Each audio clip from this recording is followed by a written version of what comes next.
It has been 7 months since my last upload.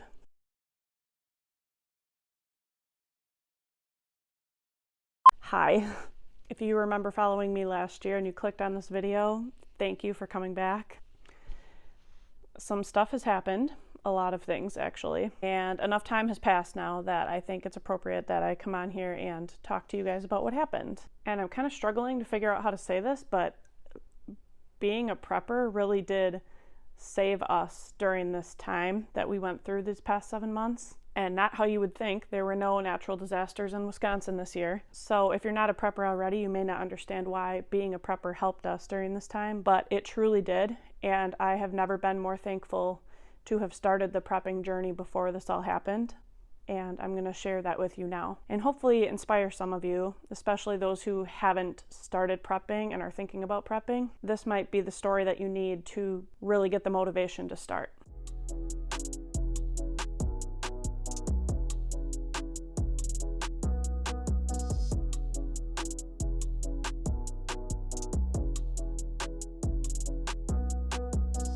So let's just get started. I think the last video you guys saw was either in July or August. We were just about to go on our trip to Disney with our 3 kids for the first time.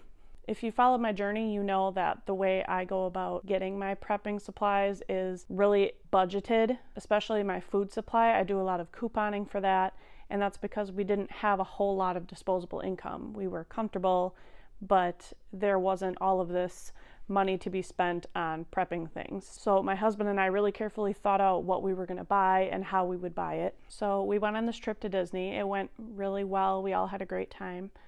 When we got back, things just started to hit the fan, honestly. What you doing? Making a YouTube video. Oh, that's right. Jesse and I were both working full-time. And then very unexpectedly, because of the economy, his hours dramatically went down. He virtually wasn't working. The problem is we have our 3 kids in daycare, and you can only reduce your hours with them so much, otherwise they drop you. And I don't know about any other states in the US, but it is damn near impossible to find daycare in Wisconsin right now. I have friends who get on wait lists the minute they find out they're pregnant, and they still don't have a spot by the time their baby is born. Virtually at the same time, he had issues with his truck that we needed to pay almost $5,000 to fix.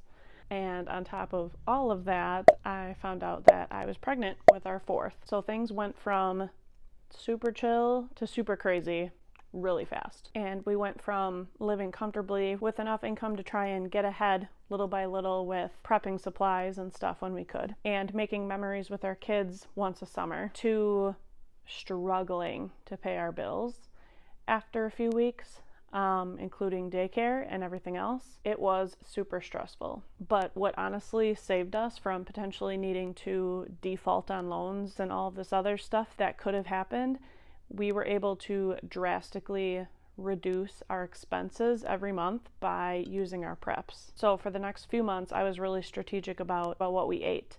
Tried to use almost everything I could from our pantry. The only things that we really bought from the grocery store each week were fresh vegetables and dairy products, things that aren't shelf stable really. But all of our meats, our grains, our drinks, even our formula for Brinley all came from our pantry. And we were able to get by with a $50 or less food bill every month for a family of 5. One of my friends at work has chickens, and I ended up buying eggs from her for a lot cheaper than you could get them at the store. And I know this was during the time where eggs were like $5 a carton, so that really worked out for us too. I am even more convinced now this summer that I want to have chickens. So honestly guys, it's been a very long 6-7 months since I've talked to you last, and it makes me feel sad that I wasn't able to make videos and share my journey, our family's journey, as much as I could this past few months. But family comes first, and we were honestly in survival mode. And this situation has really made me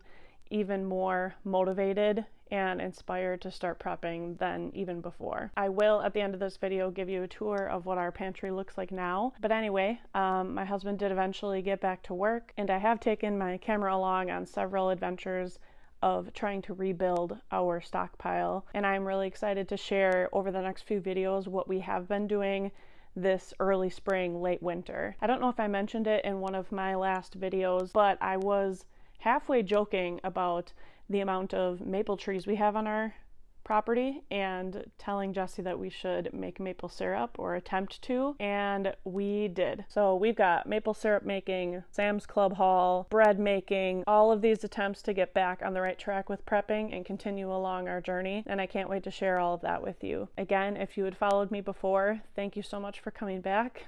I promise not to leave again for that long. And if you're new, thanks for staying. I hope that you stay for future videos. I would love to have you follow along this journey with us. And as promised, here is an updated look at what our pantry looks like after being significantly used for 6 months.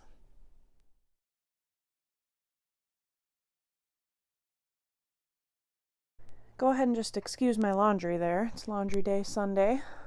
Thought I would give you guys a little tour of what we've gone through and what we currently have left in our pantry that used to be fully stocked. This pancake mix was completely full. I honestly never thought I'd see the day, but we are like one breakfast away from finishing it. Kind of unbelievable, to be honest. I didn't think we would ever go through it, but we've been having quite a bit of pancakes recently and tried really hard not to go through any of our canned meat, so we do still have the majority of that. Some down here, and then obviously some here. Almost nothing changed here on the shelf. I still have the salt, some Augustin Farms tins that we bought before this all happened last summer that I really need to move to the closet, but I didn't take anything from this shelf. Moving on to this, I don't know if any of you remember this, but I also didn't really utilize much of the like breadcrumbs and stuff up there. The cereal, we did go through some, and I did replace some. We used a lot of crackers this summer and over the holidays when we were entertaining. I will explain in a future video why there are a lot of things in plastic now. That's a fun, interesting story. This is a lot more bare than it used to be. I mean, we did go through a lot of pasta. Tried to change it up a lot of different ways with the pasta. We still have a good amount of chips. Pretzels we kind of dug into, but we really didn't go through a whole lot of chips. I still have to take some out of bags and then put them in the containers that we were using when we emptied them. I washed them and then I just put them on the shelf. These are the soups.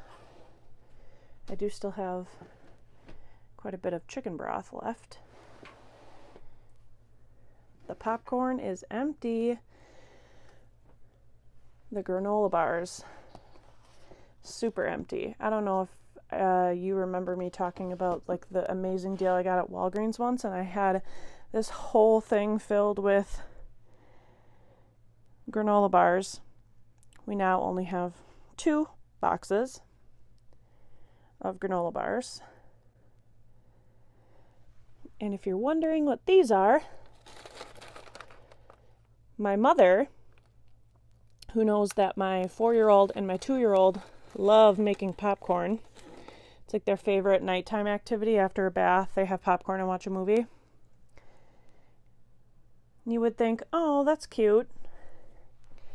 And you would think, since they like popcorn, why don't I get them like a really cute popcorn popper that you can use on the stove, because they've only ever made microwave popcorn. No, you'd be wrong. They bought a full-on popcorn machine. I am not kidding. So I have a popcorn machine in my living room now. I did make a big dent in this tuna container, but I still have a lot left. My kids and Jesse were kind of getting sick of eating my tuna pasta dish that I love to make. Did not go through any of the evaporated milk.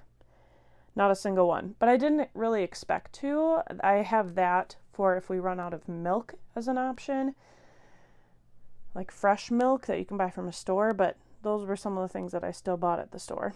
We were just recently quite sick. I know that I need to learn how to make bone broth, but we did buy a bunch of these from the store. My husband drank them. I think they tasted disgusting, but they worked for him.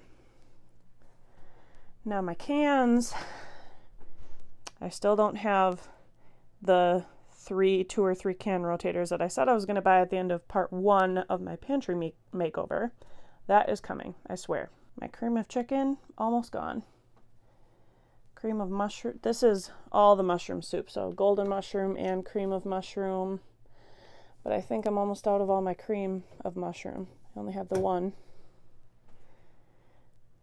I do have the tomato sauce still. And the vegetables and the fruit. We were buying fresh fruit, so I didn't really want to go through these unless they're like nearly expired, but they're not. I was buying whatever fresh fruit was on sale at the grocery store every week.